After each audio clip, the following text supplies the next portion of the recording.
Vietnam hari ini sering dipandang sebagai salah satu ekonomi yang paling dinamis di Asia Tenggara. Tetapi hanya sedikit orang yang benar-benar memahami betapa panjang dan sulit perjalanan negara ini sejak proklamasi kemerdekaan pada 1945. Dengan populasi lebih dari 100 juta jiwa, World Bank 2023 Vietnam memiliki keunggulan demografis yang luar biasa. Tetapi, pada masa lalu, negeri ini hancur akibat perang, isolasi internasional, dan ideologi ekonomi yang gagal. Sejarah Vietnam adalah kisah perjuangan rakyat melawan penjajahan Prancis, intervensi Amerika Serikat, dan kemudian tantangan membangun negara sosialis yang kaku. Kini, setelah melewati berbagai reformasi, Vietnam tidak hanya berhasil mengatasi keterpurukan, tetapi juga menempatkan dirinya sebagai salah satu kandidat kuat untuk menjadi kekuatan baru ASEAN, sejajar dengan Indonesia dan Thailand. Pada 2 September 1945, Ho Chi Minh memproklamasikan kemerdekaan Vietnam di Hanoi, meminjam kata-kata dari Deklarasi Kemerdekaan Amerika Serikat untuk menegaskan legitimasi perjuangannya. Namun, proklamasi ini tidak serta-merta diakui dunia, karena Prancis segera kembali untuk merebut kembali koloninya. Pertarungan berdarah yang dikenal sebagai Perang Indochina Pertama 1946 sampai 1954 pun meletus dengan Viet Minh, pasukan revolusioner komunis, melawan tentara kolonial Prancis yang dilengkapi teknologi modern dan didukung Barat. Perang berakhir dengan kemenangan gemilang Viet Minh di Dien Bien Phu, sebuah pertempuran yang sering disebut sebagai Stalingrad Asia. Konferensi Jenewa 1954 kemudian membagi Vietnam di garis paralel 17, menciptakan Vietnam Utara yang komunis dan Vietnam Selatan yang pro-Barat, menyiapkan panggung bagi konflik yang lebih besar. Perang Vietnam yang berlangsung dari 1955 hingga 1975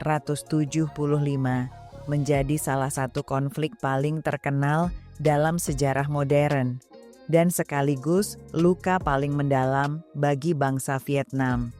Amerika Serikat mengirim lebih dari 2,7 juta tentara ke Vietnam, menjatuhkan lebih dari 7 juta ton bom, jumlah yang melebihi total bom Perang Dunia II. Sementara itu, Vietnam Utara dan Viet Cong bertahan dengan taktik gerilya yang cerdik, memanfaatkan jaringan terowongan dan dukungan rakyat desa. Meski kalah teknologi, mereka unggul dalam strategi perang rakyat. Konflik ini berakhir dengan jatuhnya Saigon pada 30 April 1975, menandai penyatuan kembali Vietnam di bawah pemerintahan komunis. Bagi dunia, kemenangan ini simbol perlawanan David melawan Goliat. Tetapi bagi rakyat Vietnam, itu awal dari perjuangan membangun negara dari puing-puing kehancuran. Penyatuan Vietnam pada 1976 melahirkan Republik Sosialis Vietnam dengan Partai Komunis Vietnam, CPV, sebagai penguasa tunggal. Model ekonomi yang dipilih adalah sosialisme gaya Soviet, nasionalisasi industri, kolektivisasi pertanian, dan kontrol penuh negara atas produksi. Namun kebijakan ini segera membawa bencana. Produktivitas merosot, bahan pokok langka, dan rakyat menghadapi kelaparan. World Bank mencatat bahwa pada awal 1980-an, pendapatan per kapita Vietnam kurang dari $100 Amerika Serikat, menempatkannya sejajar dengan negara-negara termiskin di dunia. Hubungan internasional pun buruk. Konflik dengan Tiongkok dalam Perang Sino-Vietnam 1979 serta intervensi di Kamboja membuat Vietnam terisolasi dan dikenai embargo oleh Barat. Hanya Uni Soviet yang memberi bantuan, tetapi itu pun tidak cukup. Vietnam memasuki dekade gelap, di mana harapan hampir pupus. Kesadaran akan kegagalan sistem lama memuncak pada 1986, ketika Partai Komunis meluncurkan kebijakan Choi Moi, Renovation. Choi Moi adalah kompromi cerdas, mempertahankan monopoli politik satu partai, tetapi mengadopsi ekonomi pasar dengan pengawasan negara. Pertanian menjadi sektor pertama yang direformasi. Sistem kolektivisasi dihapus, diganti dengan Household Responsibility System, yang memberi petani hak untuk menjual surplus panen mereka di pasar. Hasilnya dramatis. Dalam 1 dekade, produksi beras meningkat pesat, dan Vietnam berubah dari negara pengimpor pangan menjadi salah satu eksportir beras terbesar dunia.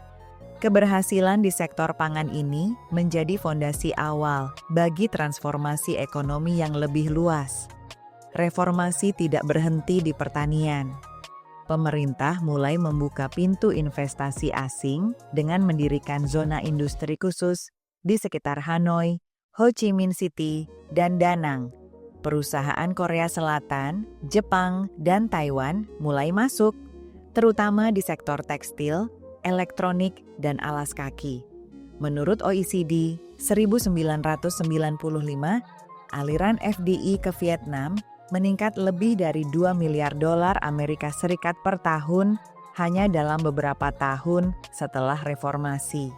Selain itu, pemerintah memperbaiki infrastruktur dasar, membangun jalan raya, pelabuhan, dan jaringan listrik.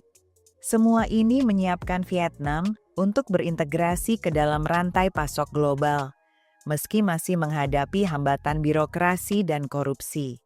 Tahun 1995 menjadi titik balik lain ketika Vietnam bergabung dengan ASEAN dan memulihkan hubungan diplomatik dengan Amerika Serikat. Langkah ini menandai berakhirnya isolasi internasional dan membuka pintu integrasi regional. Investasi asing semakin deras dan ekspor mulai melesat. Pada 2007, Vietnam resmi menjadi anggota World Trade Organization, WTO, memperkuat komitmen liberalisasi perdagangan.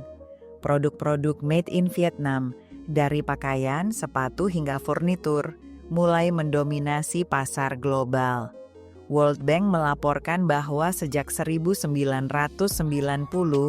Vietnam mempertahankan pertumbuhan rata-rata 6-7% per tahun selama lebih dari 3 dekade.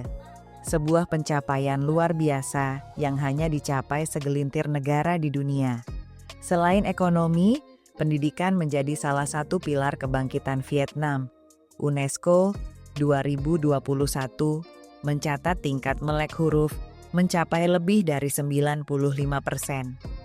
Dalam tes PISA OECD 2018, pelajar Vietnam tampil mengejutkan dunia dengan skor di atas rata-rata OECD untuk matematika dan sains, prestasi yang bahkan tidak diraih banyak negara maju.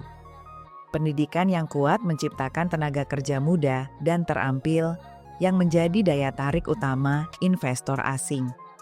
Di sisi kesehatan, angka harapan hidup naik menjadi 73 tahun, WHO 2022, meningkat drastis dibanding dekade 1970-an.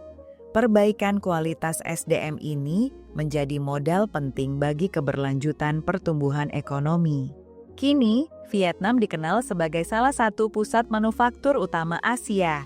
Perusahaan global seperti Samsung, Intel, dan LG menjadikan Vietnam basis produksi mereka. Ekspor elektronik dan komponen teknologi kini menyumbang sebagian besar pendapatan negara. UNCTAD 2022 mencatat FDI masuk ke Vietnam mencapai lebih dari 20 miliar dolar Amerika Serikat pada 2021, rekor tertinggi dalam sejarahnya. Kelas menengah pun tumbuh pesat. Brookings 2020 memperkirakan bahwa pada 2035, lebih dari 50% populasi Vietnam akan masuk kelas menengah, menciptakan pasar domestik besar yang menjadi motor konsumsi baru. Di bidang geopolitik, Vietnam memainkan strategi bambu, fleksibel namun tegas. Meski sama-sama komunis, hubungan dengan Tiongkok penuh kecurigaan akibat sejarah panjang konflik, termasuk Perang 1979 dan sengketa Laut Cina Selatan. Karena itu, Vietnam menjalin kemitraan erat dengan Amerika Serikat, Jepang, India, dan Uni Eropa untuk menyeimbangkan pengaruh Beijing. Dengan garis pantai lebih dari 3.000 km dan lokasi strategis di jalur perdagangan global, Vietnam menjadi aktor penting dalam menjaga stabilitas Asia Tenggara. CSIS 2021 mencatat bahwa anggaran militer Vietnam terus meningkat, terutama untuk memperkuat angkatan laut. Semua ini menegaskan posisi Vietnam bukan sekadar ekonomi berkembang, tetapi juga pemain geopolitik yang harus diperhitungkan.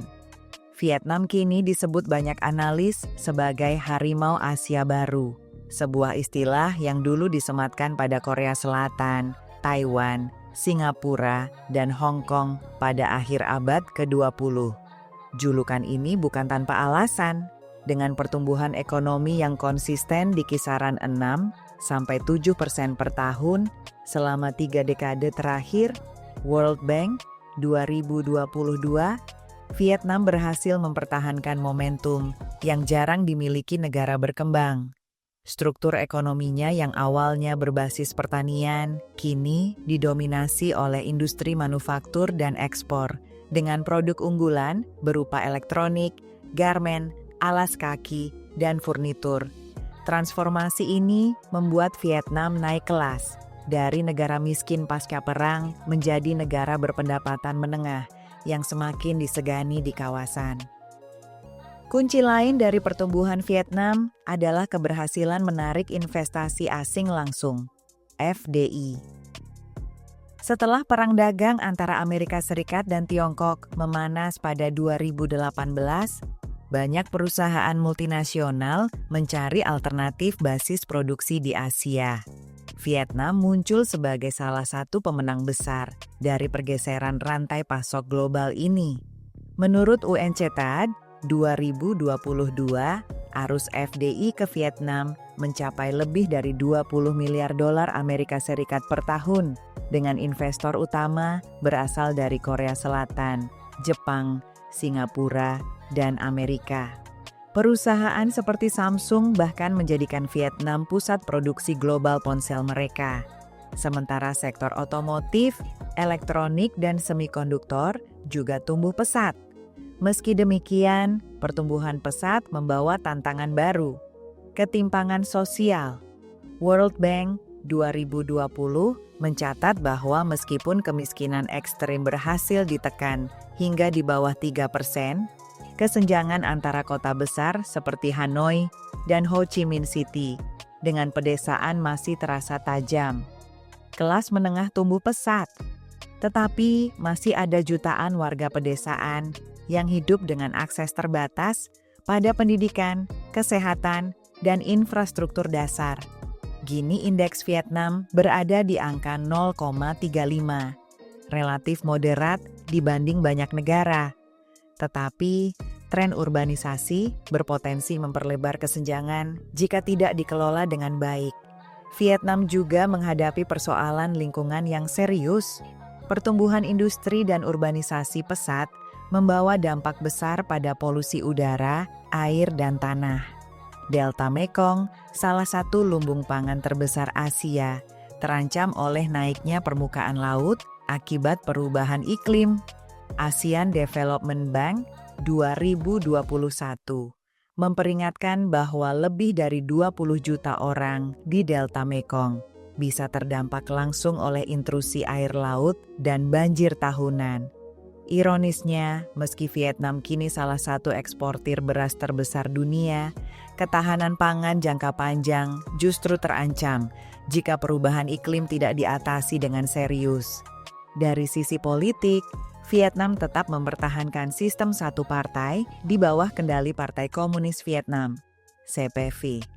Tidak ada oposisi politik formal yang diakui, dan kebebasan pers sangat terbatas. Menurut Freedom House, 2022, Vietnam dikategorikan sebagai tidak bebas, dengan skor rendah dalam kebebasan sipil dan hak politik. Namun, stabilitas politik ini justru menjadi daya tarik bagi investor asing, karena menjamin kepastian kebijakan jangka panjang. CPV menikmati legitimasi dari keberhasilan ekonomi. Rakyat menerima keterbatasan kebebasan politik sebagai harga yang harus dibayar demi pembangunan dan stabilitas. Dalam arena geopolitik, Vietnam memainkan peran yang semakin strategis. Meskipun memiliki hubungan ideologis dengan Tiongkok sebagai sesama negara komunis, sejarah panjang konflik membuat hubungan kedua negara penuh kecurigaan. Sengketa Laut Cina Selatan menjadi sumber ketegangan utama. Vietnam adalah salah satu negara ASEAN yang paling vokal menentang klaim sepihak Tiongkok. CSIS 2021 mencatat bahwa Vietnam terus meningkatkan anggaran pertahanannya, terutama untuk memperkuat angkatan laut dan penjaga pantai. Pada saat yang sama, Vietnam mempererat hubungan dengan Amerika Serikat, Jepang, dan India untuk menyeimbangkan pengaruh Beijing, menunjukkan strategi diplomasi bambu. Lentur, tetapi tidak mudah dipatahkan. Pembangunan infrastruktur menjadi fokus utama untuk mendukung pertumbuhan ekonomi jangka panjang. Vietnam telah membangun ribuan kilometer jalan raya, jembatan besar, bandara internasional baru, serta memperluas pelabuhan laut dalam. Ho Chi Minh City sedang mengembangkan sistem metro modern, sementara Hanoi telah meresmikan jalur kereta perkotaan pertamanya pada 2021. Di bidang energi, Vietnam mencatat pertumbuhan tercepat di Asia Tenggara dalam kapasitas tenaga surya, dengan lebih dari 16 gigawatt dipasang pada 2020, IEA 2022. Semua ini memperlihatkan bahwa Vietnam tidak hanya mengejar industrialisasi, tetapi juga mulai berinvestasi pada keberlanjutan. Perubahan sosial yang terjadi di Vietnam juga mencolok. Generasi muda yang lahir setelah era perang tumbuh dengan akses ke internet, pendidikan global, dan budaya pop internasional. Dengan rata-rata usia penduduk sekitar 32 tahun, UN 2022, Vietnam menikmati bonus demografi yang besar. Populasi muda ini menjadi tenaga kerja produktif, sekaligus konsumen baru. E-commerce, startup teknologi, dan ekonomi digital tumbuh pesat. Google Temasek Ekonomi SCA Report 2022 memperkirakan nilai ekonomi digital Vietnam bisa mencapai 50 miliar dolar Amerika Serikat pada 2030, menjadikannya salah satu pasar online terbesar di ASEAN. Namun, semua pencapaian itu tidak menutup kelemahan struktural. Korupsi masih menjadi masalah serius. Transparency International 2022 menempatkan Vietnam di peringkat 77 dari 180 negara dalam indeks persepsi korupsi. Skandal besar melibatkan pejabat partai menunjukkan bahwa sistem satu partai masih rentan terhadap penyalahgunaan kekuasaan. Selain itu, sistem peradilan yang sepenuhnya berada di bawah kontrol politik membuat akuntabilitas sulit ditegakkan. Tantangan lain adalah memastikan reformasi birokrasi berjalan efektif agar investasi asing tidak terhambat oleh prosedur yang rumit dan praktik koruptif di tingkat lokal. Pertanyaan besar bagi dunia saat ini adalah, apakah Vietnam bisa menjadi raksasa baru ASEAN? Dengan populasi besar, pertumbuhan stabil, kelas menengah yang berkembang, dan posisi geopolitik strategis, jawabannya sangat mungkin, ya.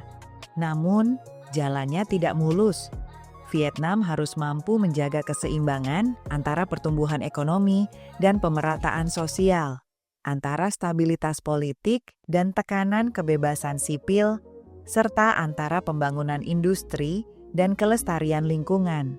Jika tantangan-tantangan itu bisa dikelola dengan baik, Vietnam berpotensi mengikuti jejak Korea Selatan sebagai negara yang keluar dari perang dan kemiskinan menuju status kekuatan regional yang disegani.